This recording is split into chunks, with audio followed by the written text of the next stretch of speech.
Hi everybody, I hope you are all well. It's been a busy couple of weeks since I last saw you. I go on holiday tomorrow, so I have been working so many hours at work trying to get all of my to-do list done as much as possible before I go on leave. And so yeah, I was so happy when I turned on my out of office and shut down my work laptop on Friday. Reading wise, I got through one more of Nancy Campbell Allen's audiobooks called My Fair Gentleman, which is a twist on My Fair Lady, or Pygmalion, if you the book version. Set in Regency England, and instead of a guy teaching a woman how to be to fit in with a high society of class than they are used to, it's the other way around. I enjoyed that book. It was quite interesting, but I think Nancy's steampunk books, get the word right, are stronger. They have more atmosphere to them, but I think that's it's the nature of the genre. But the way that she writes that genre, I think, was stronger than this one. But I still enjoyed it. I just didn't enjoy it as much as her other books that I've gone through so far. So I'm going to carry on with her other audiobooks. Also, I've been re-listening to Uncanny all the way through because I have read Into the Uncanny by Danny Robbins. I've been reading this with a friend of mine. I finished it this morning. I thoroughly enjoyed this. I thought it was absolutely brilliant. I love the fact that with Danny that he's very much team believer, team skeptic, team not sure, and he gives everyone room to give their thoughts on either side. He treats everyone with the utmost respect on all of their views, and he presents all of these various cases, and the way that he explored different aspects of things in this book, just as he does with the Uncanny podcast, is with the utmost respect. And it was so great to read. I really thoroughly enjoyed it, and if I ever do meet Danny for some reason or other, like an event or something, I'm definitely going to take this along and ask him to sign it. So yeah, I thoroughly enjoyed that. And what else I've been doing? Listening to lots and lots of podcasts. And tomorrow I go on holiday, and I've already announced the book I'm going to be taking on holiday with me, which I'm very, very excited. I will say what it is at the end of this video as well. But I decided I'm going to take that, and I'm going to take one of the other books that I bought last month, in my sort of mini book binge of books that normally I would never pick up so then I've got a mixture of things. But also I was like, because I read Danny's book, I was like, I really want to listen to all of his other podcasts. So because I've listened to Uncanny multiple times, and I've been re-listening to that over the past couple of weeks, but I haven't listened to any of Haunted, The Battersea Poltergeist, or The Witches, I think it's Farm or Covet. I can't remember the full title of that one. Sorry, Danny, off the top of my head right now. So I've downloaded all three of them, and the third series of The Lady Killers by my favourite historian, Lucy Wesley. So I'm going to be taking a mixture of horror and female murderers and such on my holiday, as well as fantasy and general, modern fiction, to Stratford-upon-Avon with me, and I'm so excited for that for tomorrow. But anyway, enough of my babbling about my holiday and what I've been up to, but I'm here to talk about the book I've been reading over the past couple of weeks, which is Goddess by Anthony Summers. So this, or the full title, Goddess, The Secret Lives of Marilyn Monroe. Now, as you'll notice, there is a big note here to say updated. I wasn't sure exactly which version that I had, but looking at the information that we have here, this was first published in 1985, and this paperback edition was published in 2000. But it does note that it was reissued in 2012. So I've got the second version out of three that it lists here, but since I've finished this, I've had a look on like Goodreads and such, and discovered that there was a 2017 edition as well, which I think probably was done because the various documents that got released that related to JFK, and of course Marilyn had a well-known but still in a way private affair with JFK, and there's the conspiracy theory that the Kennedys basically killed Marilyn. So thus, with a load of documents coming out about being released, should I say, about him and his assassination and such, it kind of makes sense that possibly there would be an update of this book, but I don't know exactly what that update is. So this version is the 2000 version, but there have been 2 subsequent versions that I know of that have been released since then. So I'm going to obviously be commenting about this issue, but I don't know with the future reissues if there are added chapters or if there have been tweaks to certain elements, or he's put in, as I said, documents that got released about JFK, if there was additional information that he inserted into existing chapters. I have absolutely no idea. So yeah, so please be aware of that if you're watching this review. So I distinctly remember this because, or I know of this book because of my dad. My dad had, and I believe he still has, the original 1985 version of this book in the study, and it was a hardback cover. It was like black with purple writing, and it showed Marilyn, this famous picture of Marilyn. Actually, it might be in here, of her kind of like her head down and she's sort of crying, and I remember just always being really struck by that cover, and thinking that's just extraordinary. No, it doesn't have that picture in there, so I can't show you what it is. Just a very striking picture, and I distinctly remember flicking through it when I was a teenager, maybe about 14, 15, I don't know why, I just picked it up and I started flicking through it, and the last picture of it, which is also the last picture in this book in the picture sections that there are, is of her body after death, and it was such a striking image. Obviously I'm not going to show you because I don't want to make you feel uncomfortable. If that makes you uncomfortable, I'm not going to do that. But I found, and I remember reading the caption underneath. I'm just going to read the caption to you. So it says, "The publication of this photo, which the author located in police files, proved controversial. It should be emphasised that the picture was taken after her autopsy, and it was the pathologist's work that caused her face to sag. Before the procedure, said those present that the lifeless Marilyn remained beautiful." It's a really striking image, and I remember that image, and whenever I would see this book, even though I hadn't read any of it, and went years down the line, I would hear that title and I would think of that photo.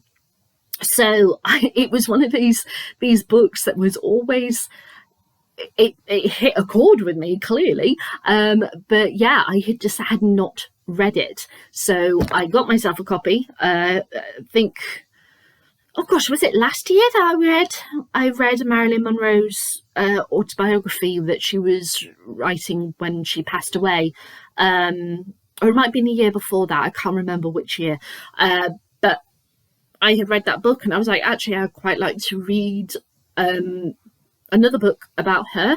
And so I got Goddess, but I also got Blonde at the same. Oh no, it was 2 years ago.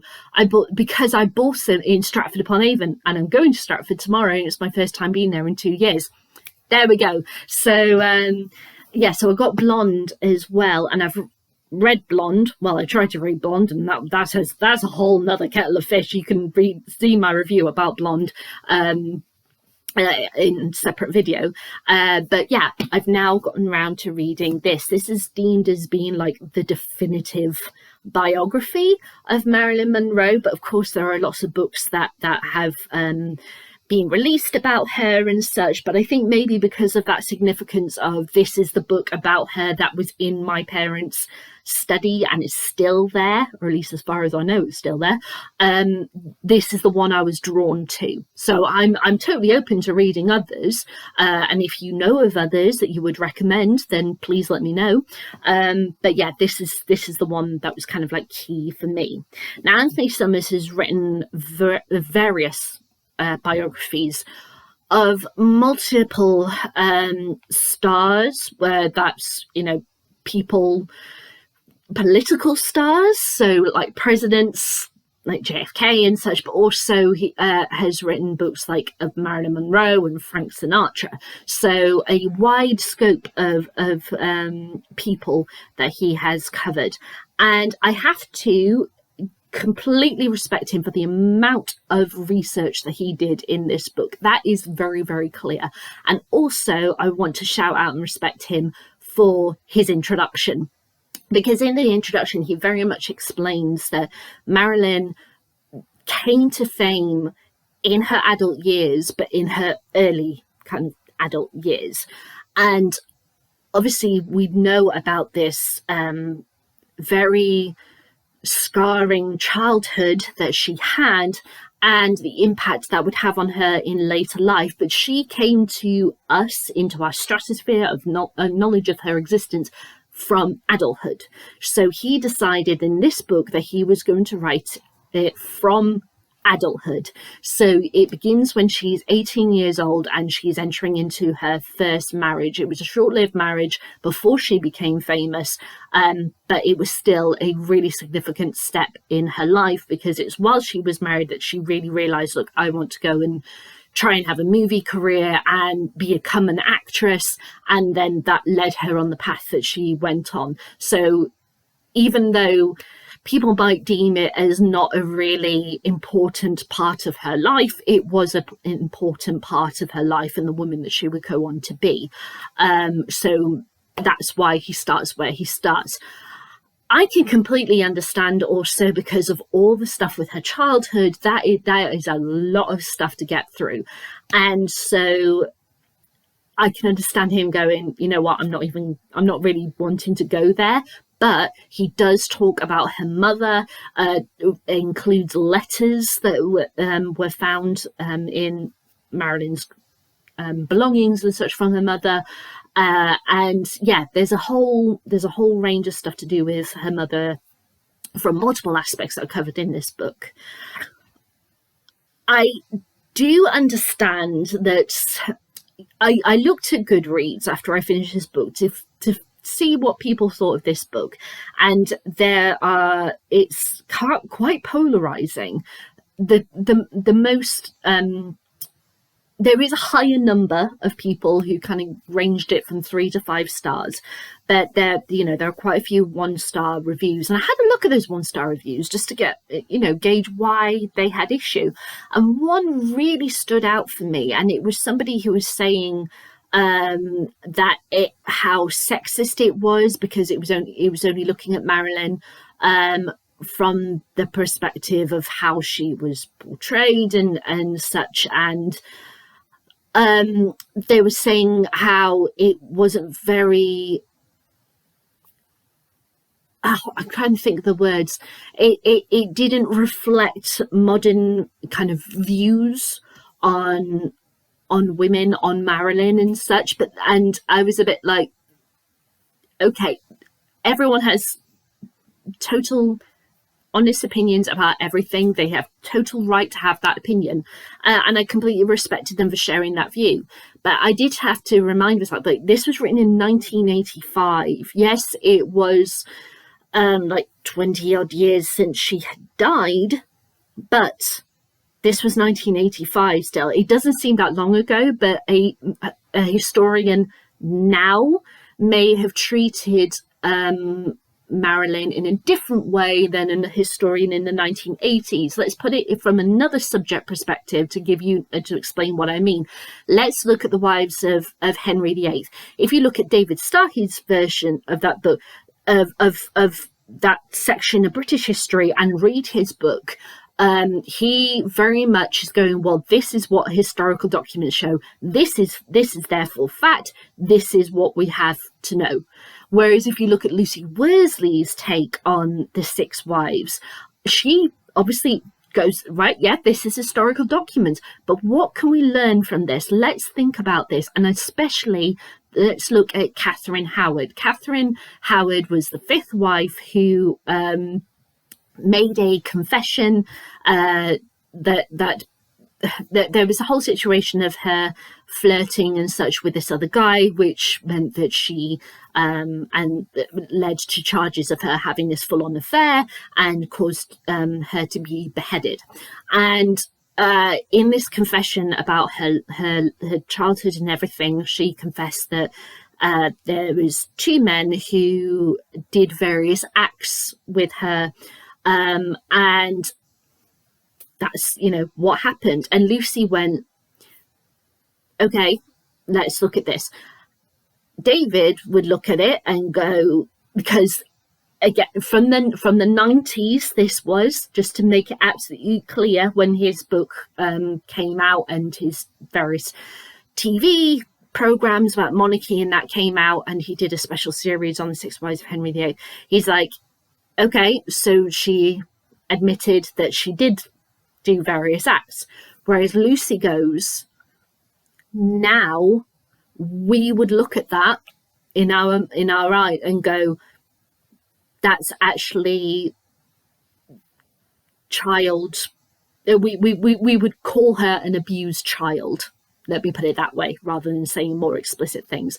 So time allows us to look at things in possibly different perspective than would have done not that long ago. And it's the same with this book. This book was originally written in 1985, even though that doesn't seem very long ago, because I was born in 86. So it's, you know, just under 40 years ago.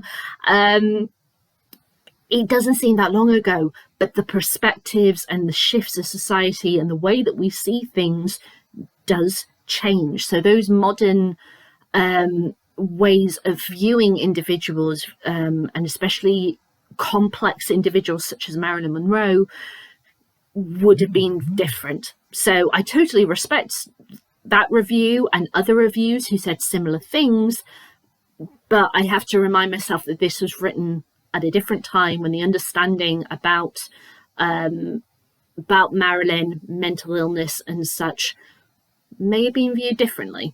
So that's all I'm going to say on that. I still totally respect Anthony Summers for writing this, the way that he approached this and talked about the multiple men, especially within Marilyn's life. Now, saying that, when I talk about the multiple men, the reason why is that obviously she had multiple marriages, but also they happen to be caught up in the multiple chapters of her life that defined who she was. I am not saying that all she was those men and those relationships. Far from it. But I think it's true with every person, regardless of gender, that different stages of our lives and the different relationships that we have with people in those different stages, you learn things from, you develop, you know, you might have some tumultuous times, you might have some amazing times, but they are certain chapters of your life. And unfortunately, Marilyn didn't have that many chapters compared to what other people get in their lives because of various different circumstances.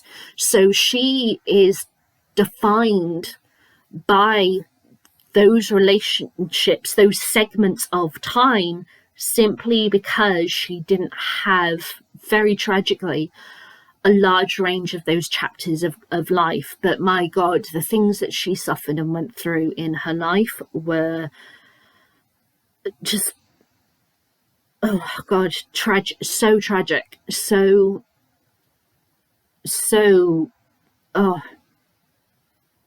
I can't even find the word.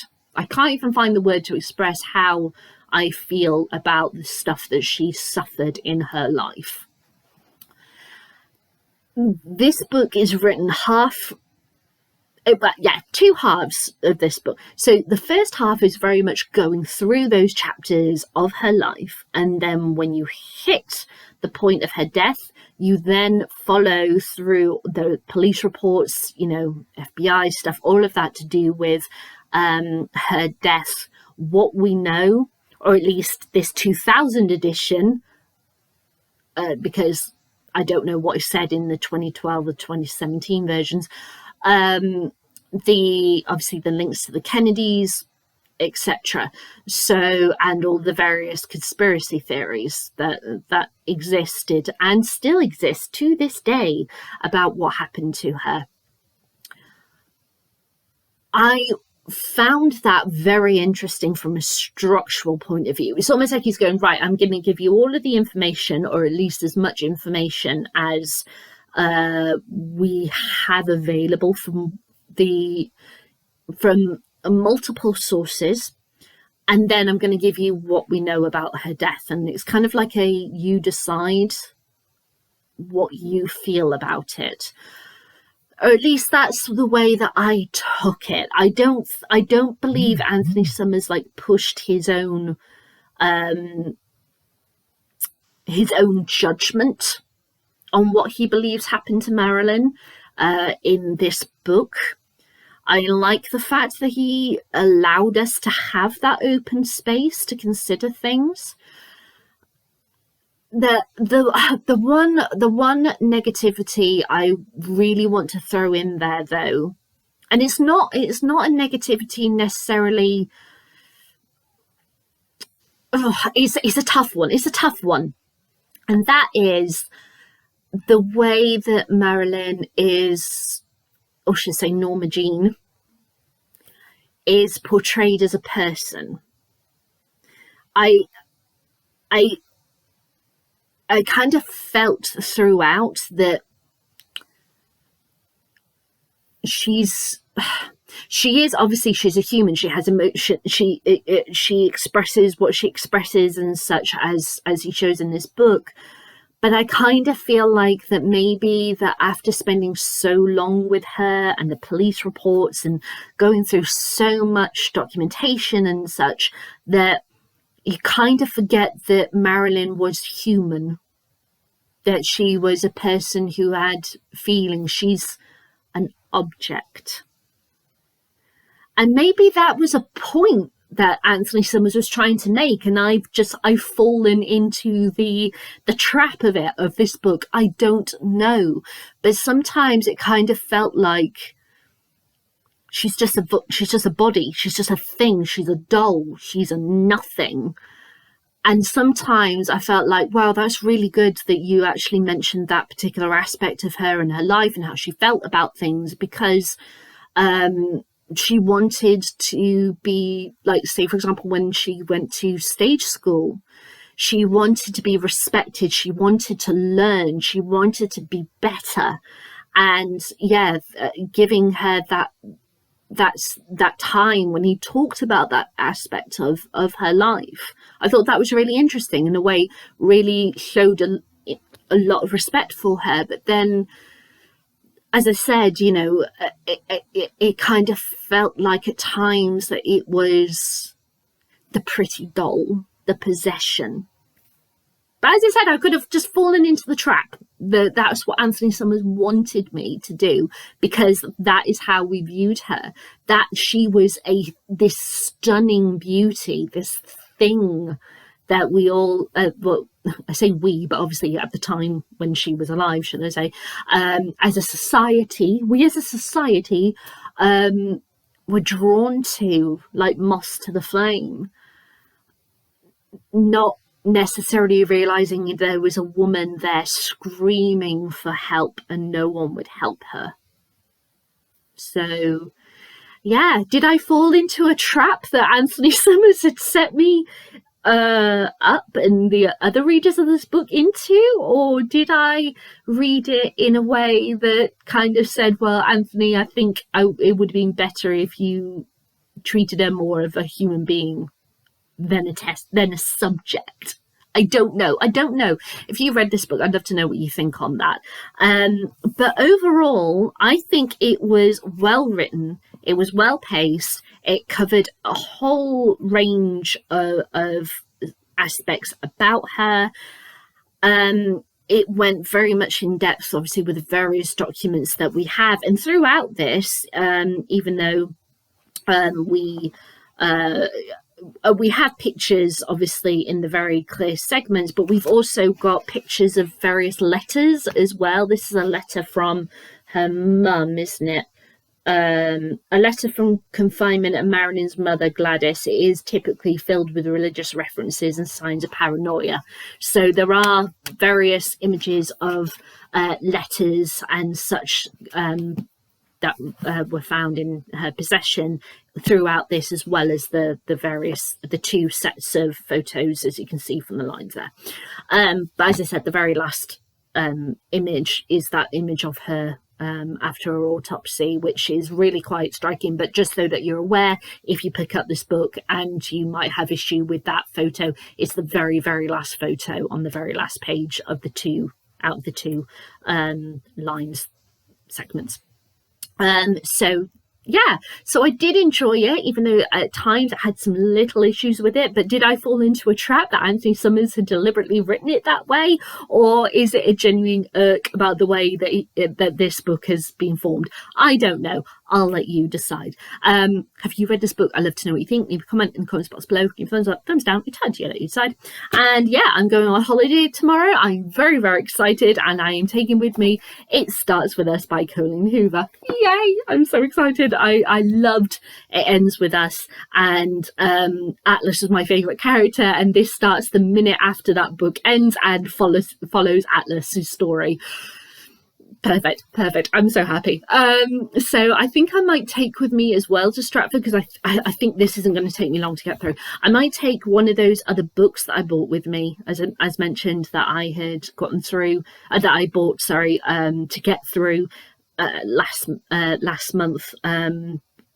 So books that I wouldn't necessarily buy. I think I might take one of those with me as well. So very much looking forward to my holiday tomorrow. And now I have to go and pack. So yeah, I hope you enjoyed this. Let me know, and I will see you most likely in a week's time. All right, everyone. Bye.